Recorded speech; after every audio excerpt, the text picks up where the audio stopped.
Sa isang malawak na kagubatan sa labas ng kaharian ng Albania, may nakagapo sa puno ng higera. Mahigpit ang paggagapo sa lalaking nagngangalang Florante.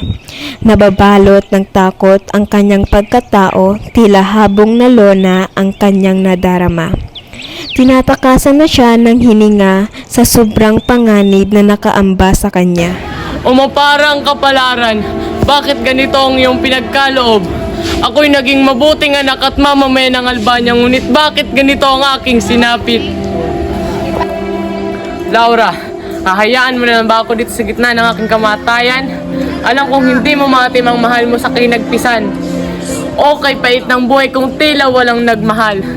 Laura at Albania aking sinilangan. Ako sa inyo'y nagpapaalam.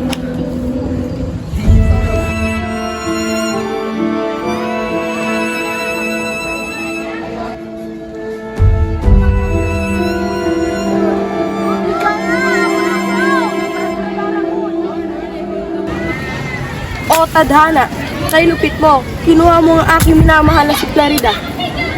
Teka, parang may narinig ako.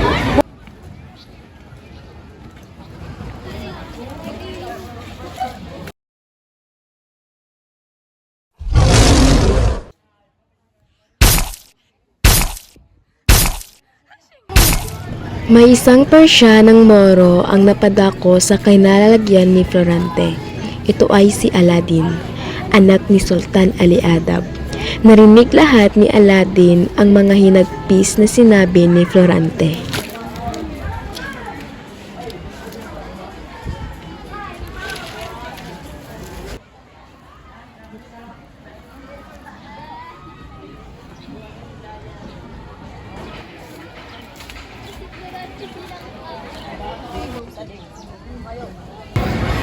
Hindi ba tayo isang Moro, isang kaaway?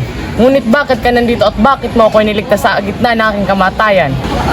Dahil walang kaaway sa panahong kagaya nito. Ako nga pala si Aladdin. Kung gayon, ako ay nagpapasalamat sa ipinakita mong kabutihan sa akin. Ako nga pala sa Florante. Kung gayon, hayaan mo akong magsalaysay. Pinanganak ako sa bayan ng Albania kung saan naninirahan ng aking ama na si Lupi Briseño. At nung ako'y sanggol pa lamang ay malapit na akong dagitin ng mabangis na buwitre.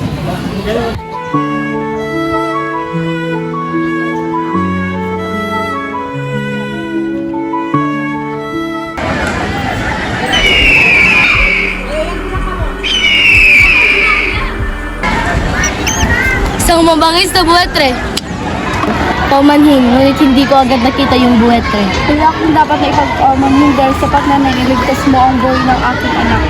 Halika, sumama ka sa akin, susunod ng aking ama. Ng isang araw naman, may isang ibong alkon ang dumagit sa kanyang diamante. Aray! Ayos ka lang ba, anak? Ayos lamang po ako. Kailangan mo pa umalis. Maaari ka namang manatili dito sa piling namin. Ngunit kailangan niya umalis para sa kanya ikabubuti sa pag-aaral. Naway magiging ligtas ka. Alam ko magiging ligtas ka. Sana'y mag-iingat. Huwag kayong mag-alala, pinapangako ko sa inyo na pagbubutihin ko ang aking pag-aaral. Maligayang pagdating sa Atenas, Florante. Maraming salamat. Kaya huwag mag-alala, Florante. Ang mahalaga ay nakadating ka ng ligtas sa Atenas. Halika't ipapasyal kita sa Atenas.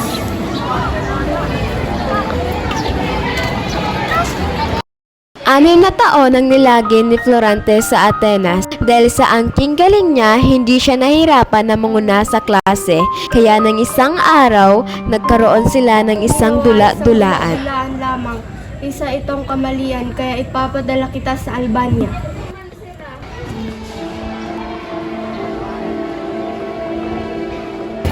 Prinsipe Florante, may pinapabigay ang iyong ama na liham sa iyo.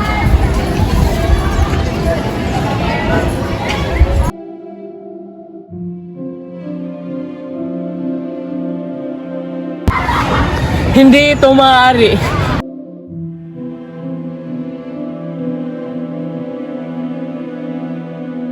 Aking ina, bakit hindi man lang tayo nagsama ng matagal? aking guro, ako'y aalis na. Florante, palagi mong tatandaan na kailangan mo mag-ingat kay Adolfo. Maraming salamat aking guro. Pinapangako ko sa iyo na hindi ko yan makakalimutan. Fernando, mas mabuti pang samahan mo si Florante sa Albania. Halika na, Florante, tayo ay lilisan na ng Atenas.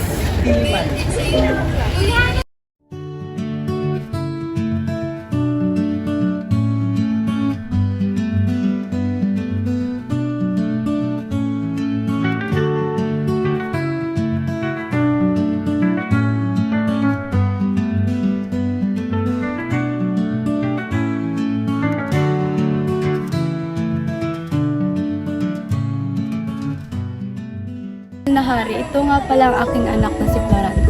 Ikaw pala ang binata sa aking panaginip. Ikaw ang papalit sa aking trono. Ito pala ang anak ko si Laura. Laura, ako nga pala si Florante. Naiiwan mo kung minahal. Apakaganda mo naman, Laura. Maraming salamat, Florante. Balita ko ay may kasama ka at malayo ang iyong pinaroroonan. Napagod ka ba papunta dito? Oo, Laura, may kasama ko. Ngunit hindi ko siya mapapakilala sa iyo ngayon sapagkat siya ay pinakausap ng aking anak. Pero huwag kang mag-alala sapagkat nawala lahat ng pagod ko simula nung nakita kita. Kung ganon, para mawala ang iyong pagod, halika't ipapasyal mo na kita.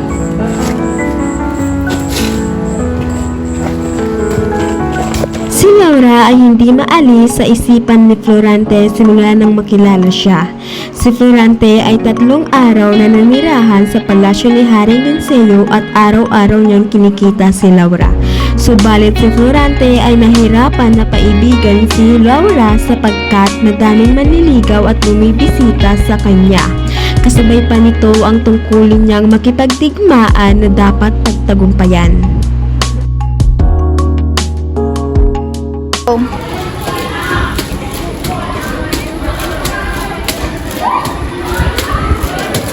Laura, maaari ka kitang makausap. Magandang umaga, Inutil na General. Kamusta naman sa iyong pitan? Maganda ba? Adolfo, bakit? Pakawalan mo ako dito. Florante, hindi mo ba alam na pinugutan ko ang ulo ng iyong ama at ang walang kwentang hari ng Albania? Dahil hindi sila karapat-dapat na mamuno dito sa Albania. Florante, para kang insekto na nakakulong sa sapot ng gagamba.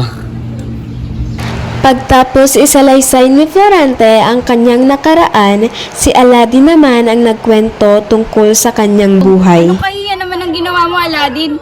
Kung dapat sa'yo ay maparusahan ka ng kamatayan. Patawarin mo ako, ama. Papatawad lamang kita kapag mapapangasawa sa akin si Flerida. Kaya ano pang hinihintay nyo? Pugutan nyo na siya ng ulo. Wag! Huwag mong gagawin yan. Papayag na ako magpakasal sa'yo. Huwag mong gawin yan, Flerida! Patawarin mo ko, Aladdin. Laura, nais ko ibahagi sa'yo ang aking kwento. Sige, Flerida. Ako'y makikinig. Meron akong kasintahan na nais papatay ng kanyang ama. Ngunit siya lumay dahil pumayag ako na magpakasal kay Sultan Aladdin. Ngunit ako'y tumakas dahil hindi ko kayang mawala sa aking nang. Ganun ba?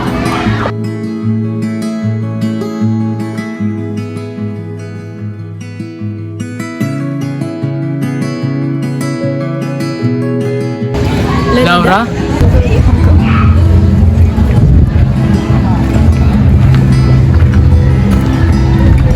Florante! Aladdin!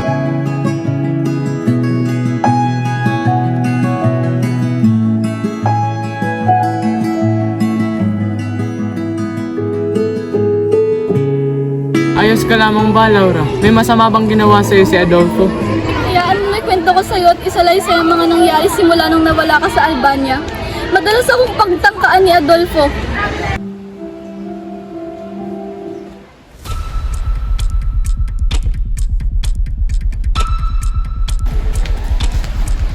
Anong ginagawa mo dito? Saan mo ako dadalhin? Huwag kang maingay. Ito lang ang parang para mapasakin ka.